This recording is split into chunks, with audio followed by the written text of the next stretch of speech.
Allô, bonjour ou bonsoir à toi, dépendamment de l'heure à laquelle tu nous suis. Et un bonjour, un bonsoir spécial à toi aussi que nous suis à la télévision, sur Nyota TV, que ce soit la chaîne locale ou la chaîne Canal Plus 348. Mon nom est Ariane Kisanga et comme tu le sais, j'aime la présence de Dieu. Et je vais te poser la question que je pose à chaque fois qu'on se rencontre. As-tu créé de l'espace pour Dieu? Créer de l'espace pour Dieu, c'est se rendre disponible au Seigneur. Parce que le Seigneur a quelque chose à accomplir et il a besoin de toi. Alors, as-tu créé de l'espace pour Dieu? Peux-tu te rendre disponible pour Dieu pour les prochaines 20 à 30 minutes maximum ensemble quand nous partageons sa parole? J'espère que tu l'es. On va commencer par un mot de prière. Notre prière aujourd'hui est tirée du psaume 95 au 2e verset. La parole de Dieu dit « Allons au-devant de lui avec des louanges, faisons retentir des cantiques en son honneur. » Allons au-devant de lui avec des louanges. Louer Dieu, c'est vanter ses mérites, vanter ce que Dieu a fait dans ta vie. On va commencer cette journée avant de nous mettre dans le partage de la parole.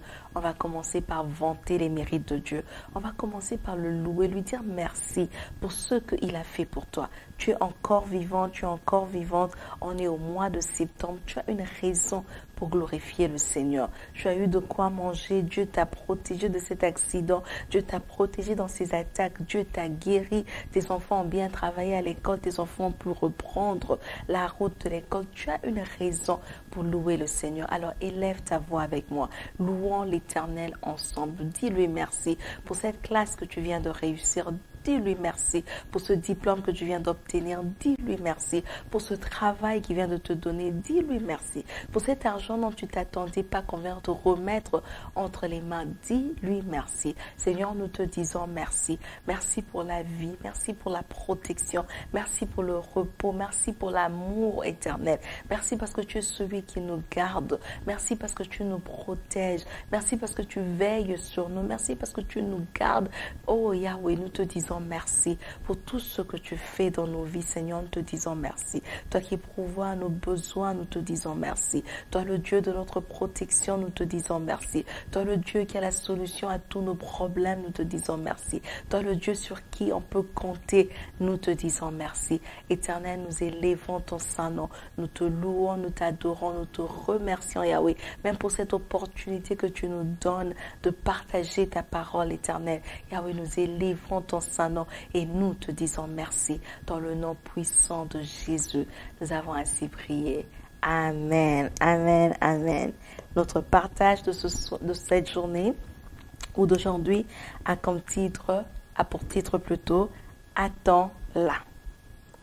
Et c'est tiré d'une méditation que j'ai faite du livre d'Habakkuk, chapitre 2, 2e à 3e verset. Je vais lire pour nous dans la version Louis II. L'Éternel m'adressa la parole et il dit, écris la prophétie, grave-la sur des tables, afin qu'on la lise couramment. Car c'est une prophétie dont le temps est déjà fixé. Elle marche vers son terme, elle ne mentira pas. Si elle tarde, attends-la, car elle s'accomplira. Elle s'accomplira certainement. Juste pour nous donner un petit contexte du livre d'Habakkuk et du prophète Habakkuk, le chapitre 2 commence par nous dire que Habakkuk se tenait à son poste. Habakkuk était une sentinelle. Ça veut dire qu'il se mettait au-dessus des murs et il veillait sur les villes de Juda. Habakkuk était une sentinelle qui était remplie d'amour pour ses compatriotes. Il avait juste un fort désir de protéger, de défendre la sainteté et la justice de Dieu. Habakkuk avait une inquiétude cependant. Et son inquiétude était pourquoi Dieu permettait le mal d'entrer dans Juda et en même temps utiliser Babylone pour corriger son peuple. Habakkuk ne comprenait pas cette histoire. Habakkuk ne comprenait pas aussi pourquoi le juste souffrait, pourquoi le juste allait de pire en pire, tandis que l'homme injuste avait l'air de prospérer et le méchant prospérait. Et dans Habakkuk 2, verset 4, Dieu lui répond. Il dit, voici, son âme est enflée elle n'est pas droite en lui, mais le juste vivra par la foi. Ou dans d'autres versions, par sa foi. Ça, c'était la réponse au problème ou la réponse à l'inquiétude que le prophète Habakkuk avait. De pourquoi est-ce que les méchants prospéraient et que le juste semblait souffrir? Dieu dit non. Le méchant a l'air de prospérer, mais le juste, lui, il vivra par sa foi. D'autres écrivains, des personnes qui ont étudié, commentateurs bibliques et des personnes qui ont étudié, des étudiants de la Bible, disent aussi qu'Habakkuk pouvait être un lévite et aussi un musicien, au-delà d'être prophète et sentinelle. Il avait beaucoup de casquettes avec lui, Habakkuk. Et ce livre d'Habakkuk peut être divisé en 3 sections. Le premier chapitre, c'est les problèmes et les inquiétudes que le prophète a. Il expose ses problèmes et ses inquiétudes. Au deuxième chapitre, on voit la réponse de l'Éternel à ses inquiétudes et ses problèmes. Et au troisième chapitre, le prophète maintenant nous fait vivre où on voit la foi triomphante d'Habakkuk. Dieu nous parle tout le temps. Et Dieu commence le chapitre 2 en disant au prophète ou en demandant au prophète d'écrire la vision. Dans d'autres versions, comme celle qu'on analyse aujourd'hui, dit d'écrire la prophétie et de la graver sur une table. Pourquoi il faut la graver et l'écrire? Parce que quand c'est gravé et c'est écrit sur une table, tu ne vas pas écrire plusieurs mots parce que l'espace était très limité. Alors tu vas simplifier la chose. Et quand c'est simple, cette prophétie devient visible, elle devient facile à comprendre, elle devient facile à saisir. Pour 2 raisons, il fallait écrire la prophétie. Premièrement, c'est pour permettre aux personnes de la lire couramment, afin qu'elle devienne la base des activités de ces personnes. Dans la version anglaise, on dit enfin que celui qui va la lire va se mettre à courir avec. Ça veut dire que la personne qui va lire la prophétie ou la vision va la saisir et va se mettre à vivre avec cette prophétie, va prendre ses décisions basées sur cette prophétie. Et aussi, ça nous permet, quand c'est écrit et quand on peut lire, de partager avec les autres. Et en deuxième lieu, c'est parce que cette prophétie allait arriver et allait s'accomplir avec certitude. Dieu, on peut dire, a demandé à Habakkuk de pratiquer ce qu'on peut appeler l'intendance ou la gérance prophétique.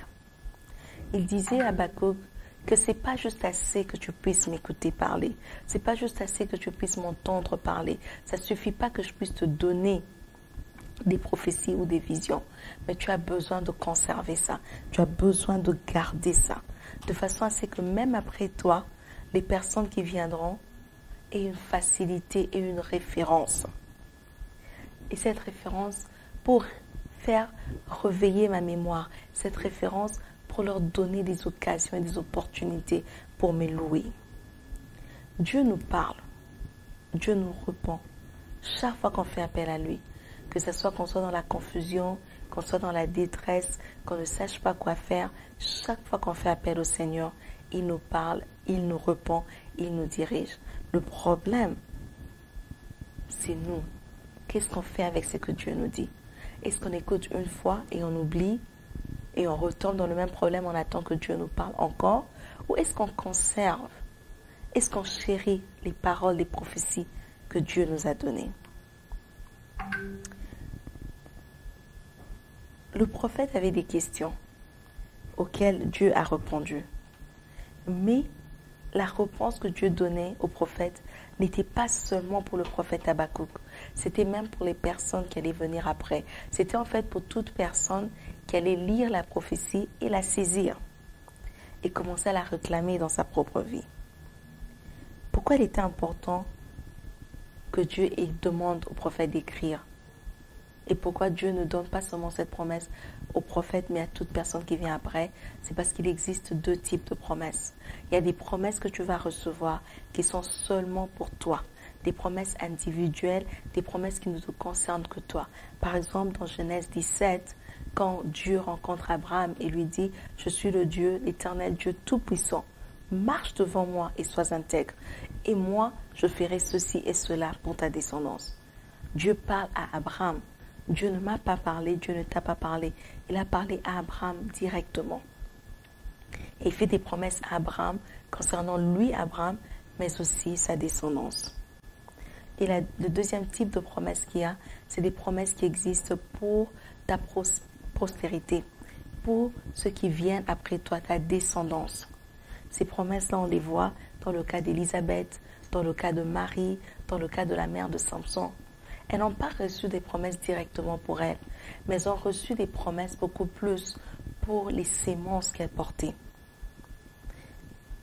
Et par conséquent, pour le bien des personnes qui viendront après toi, pour le bien de ta descendance, il faut que tu écrives, que tu conserves cette prophétie, que tu conserves ce que Dieu t'a donné, cette vision, que ce soit à l'écrit, que ce soit que tu aies enregistré, que ce soit une vidéo que tu fais, mais trouve un moyen d'immortaliser cette histoire, trouve un moyen de garder, de conserver ce que Dieu t'a dit.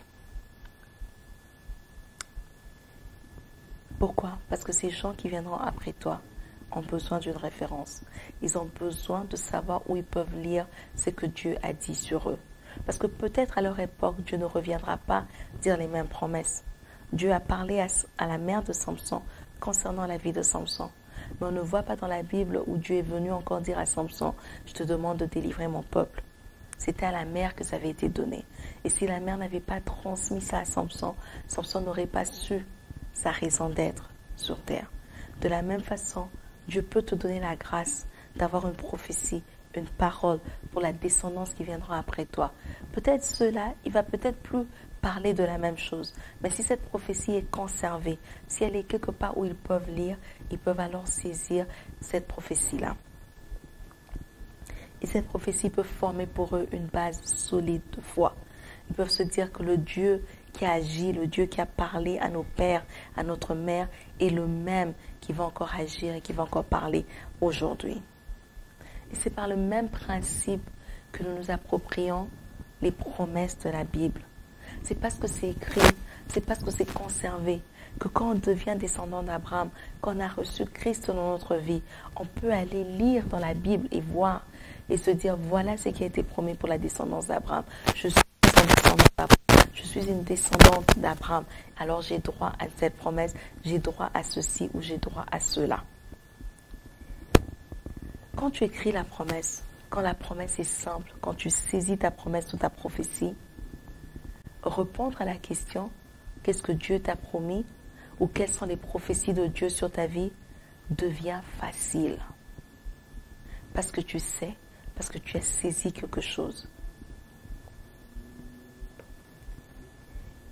L'intendance prophétique dont je parlais ou la gérance des prophéties, comme je disais, implique également redire à Dieu par des prières ce qu'il a promis. Je suis sûre que vous me suivez, vous vous dites, mais c'est quoi? Qu'est-ce qu'elle veut dire par intendance ou gérance prophétique? C'est juste simplement qu'est-ce que tu fais et comment tu gardes les paroles prophétiques qui t'ont été données. Comment tu gardes ces visions? Qu'est-ce que tu fais avec les promesses de Dieu dans ta vie? Dieu dit de garder ses promesses, de les conserver, de les écrire pour que ça serve, comme j'ai dit, à réveiller sa mémoire. Ça nous aide à réveiller la mémoire de Dieu. Et dans Ésaïe 43, verset 6, la parole de Dieu dit « Réveille ma mémoire, plaidons ensemble, parle toi-même pour te justifier. » Mais si tu n'as pas de promesse, tu te justifies comment devant Dieu? Devant cette situation difficile, qu'est-ce que tu présentes au Seigneur? Qu'est-ce qu'il t'avait dit ou qu'est-ce qu'il t'a dit?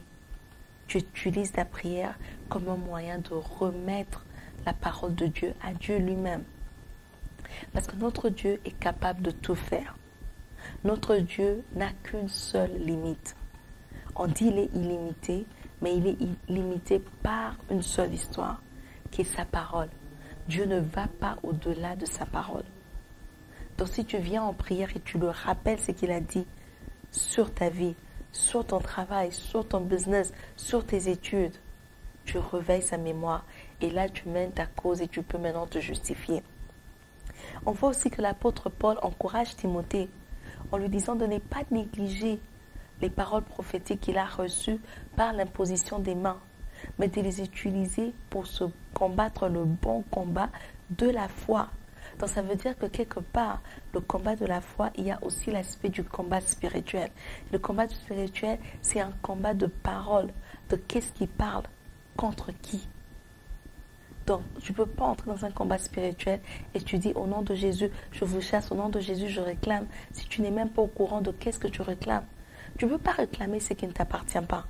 Et tu ne peux pas réclamer ce que tu ne connais pas. C'est pour ça qu'il était important plutôt à Dieu de demander aux prophètes de s'exercer dans la gérance ou dans l'intendance prophétique, d'écrire, de conserver. Pas seulement pour que ça réveille la mémoire du Seigneur, mais aussi pour que ça nous sert d'arme dans le combat spirituel. Les promesses de Dieu sont faites pour nourrir notre vie de prière. On ne vient pas tout le temps dans la prière en train de pleurer. On ne vient pas tout le temps dans la prière en train de se lamenter. Mais des fois, on a besoin de venir dans la prière et ouvrir le livre de souvenirs, ouvrir ce qu'on a conservé de Dieu et rappeler au Seigneur, n'est-ce pas toi qui as dit, n'est-ce pas toi qui as promis, n'est-ce pas toi qui avais dit. Et par cela, on réveille sa mémoire.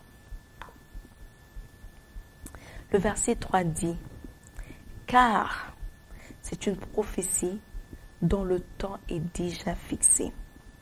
Elle marche vers son terme et elle ne mentira pas. Si elle tarde, attends-la, car elle s'accomplira certainement. Les promesses que Dieu vous a faites sont prévues pour être réalisées dans un temps donné. Ces promesses ne seront pas réalisées hors de leur temps. La parole de Dieu dit, si elle tarde, attends-la. Pourquoi il faut l'attendre? Parce qu'elle marche vers son accomplissement. Elle n'est pas en train de courir, elle est en train de marcher vers son accomplissement. Ça veut dire que ça vient étape par étape, une étape après l'autre, et ça vient lentement. Si elle tarde, ce n'est pas parce que Dieu sera en retard, mais c'est parce que selon nous, selon ce qu'on peut voir, selon ce qu'on vit, les promesses peuvent sembler tarder. Mais aussi, à cause du combat spirituel, les promesses peuvent tarder. Mais même si ces promesses semblent tarder, même si ces promesses semblent marcher lentement, attends-la. Attends cette promesse. Car la parole de Dieu dit qu'elle va s'accomplir. Elle va s'accomplir certainement au temps prévu par Dieu, au temps déterminé par Dieu. Jamais en dehors du temps imparti. Le problème, c'est comment on fait pour attendre. Comment j'attends?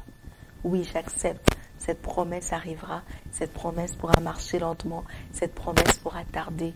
Mais en attendant que cette promesse s'accomplisse, comment j'attends? En lisant le passage que nous avons lu au début, d'Habakkuk 2, du 2e au 3e verset, la première chose qu'on peut voir que tu dois faire quand tu attends, c'est de lire couramment la promesse et de vivre quotidiennement selon cette promesse. Quand on lit la promesse couramment, la promesse devient incarnée en nous. Quand on lit la promesse couramment, la promesse devient l'élément sur lequel on juge toutes nos décisions. On ne prend pas la décision sans considérer l'impact de cette décision sur notre promesse. On regarde, on dit Dieu m'a promis ceci. Est-ce que si je décide de faire cela, est-ce que je m'éloigne ou je me rapproche de la promesse de Dieu? Quand on lit fréquemment la promesse de Dieu, ça veut dire aussi qu'on est en train de passer et repasser la promesse de Dieu dans notre esprit, jusqu'à ce qu'elle dicte, jusqu'à ce qu'elle influence tous les pas que nous prenons. Par exemple, Dieu te promet que tu vas devenir ce grand homme scientifique, que c'est toi qui emmèneras la prochaine découverte scientifique. Oui, c'est possible que tu ne fasses rien, que tu dormes, que tu manges, que tu ne t'occupes pas de toi, que tu ne t'occupes pas de lire et que tu ne fasses rien du tout et que Dieu, par sa souveraineté, décide de te rendre grand. Ça peut arriver. Il n'y a rien qui est impossible à Dieu. Mais en même temps, quand Dieu te donne cette promesse, si tu veux vraiment être une personne responsable, tu peux décider d'aller apprendre Si Dieu te dit que je te rendre grand en génie civil, tu peux décider d'aller à l'école et faire la génie civil. Et quand tu t'inscris pour faire ce cours-là, ou quand tu décides d'aller apprendre quelque chose, tu ne vas pas aller et juste te reposer et dire Dieu a dit. Tu vas travailler. Il faut que tu travailles pour avoir des bons points. Il faut que tu y mettes du tien aussi. Parce que la promesse de Dieu, oui, Dieu va l'accomplir. Mais cela ne néglige pas ou ne nous donne pas un ticket pour négliger la préparation.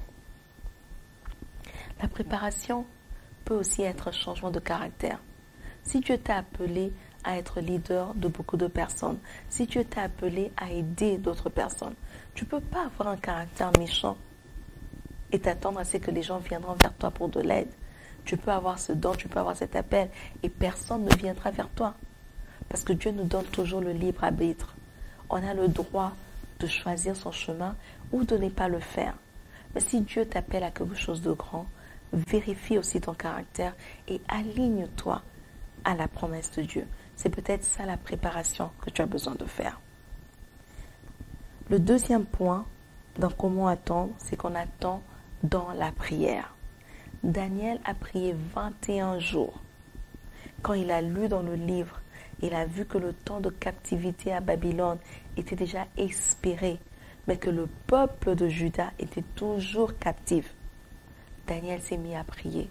Il a prié pendant 21 jours afin que Dieu déclenche cette situation. Et même pendant les 21 jours, il y a quand même le diable qui est venu retarder la chose. C'est pour ça que je disais que Paul avait demandé à Timothée d'utiliser ses promesses, de ne pas les négliger, mais de les utiliser dans le combat spirituel. Parce que le diable peut venir retarder.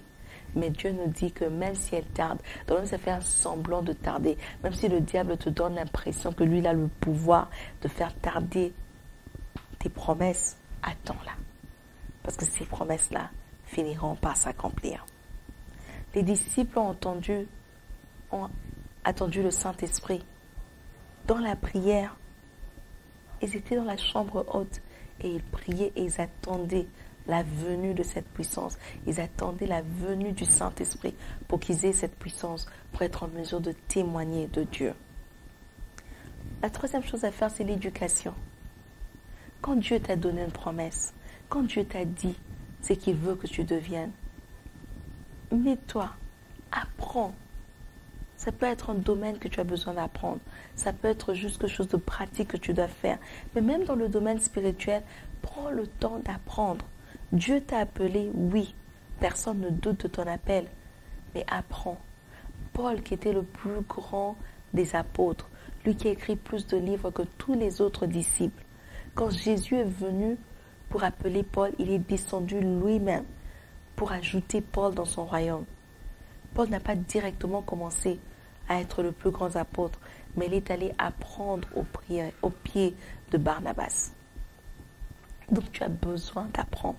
Que ce soit le domaine dans lequel Dieu t'appelle, tu as besoin de prendre le temps de t'éduquer dessus. Quatrième lieu, la foi. Hébreux 10, 23 nous dit que celui qui a promis est fidèle. Fidèle veut dire qu'il est derrière sa parole. Fidèle veut dire qu'il ne change pas ce qui est sorti de sa bouche. Fidèle veut dire que ce qu'il a promis d'accomplir, il va accomplir. Ce qu'il a promis de faire, il va faire. Et la Bible nous dit que sans la foi, il est impossible de lui être agréable. Pourquoi? Parce que la foi, c'est ça notre monnaie d'échange dans notre relation avec Dieu. De la même façon que quand deux personnes marchent ensemble, ils se font confiance. Si je marche avec toi, je me dis que je te fais confiance et que tu me fais confiance.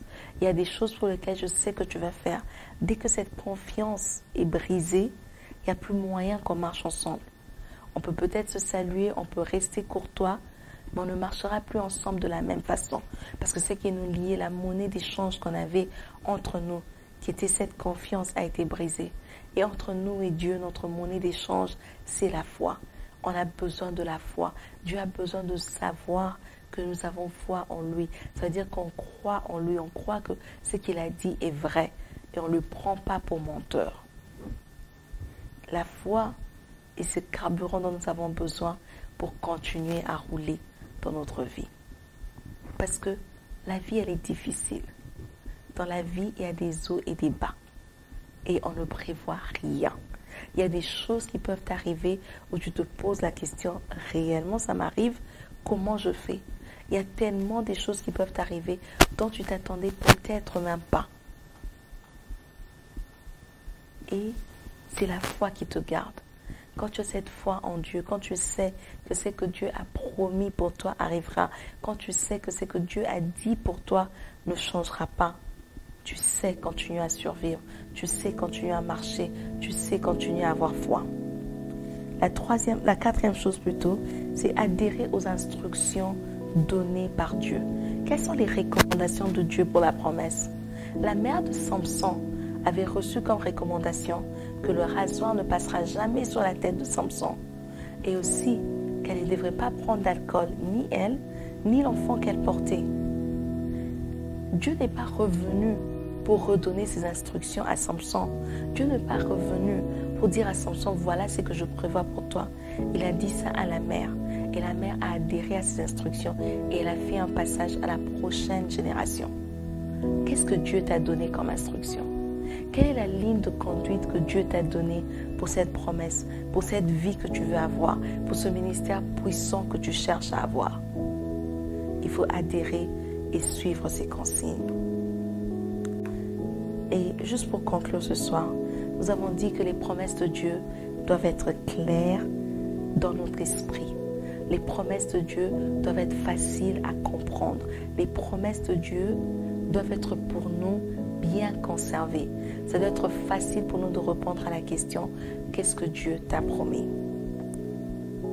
Parce que ces promesses sont effectivement des pièces motrices dans notre vie. C'est ça qui nous fait tourner. C'est ça qui fait à ce qu'on puisse se réveiller jour après jour pour continuer à vivre. Je te posais les questions. As-tu des promesses de Dieu? Sont-elles claires dans ta tête?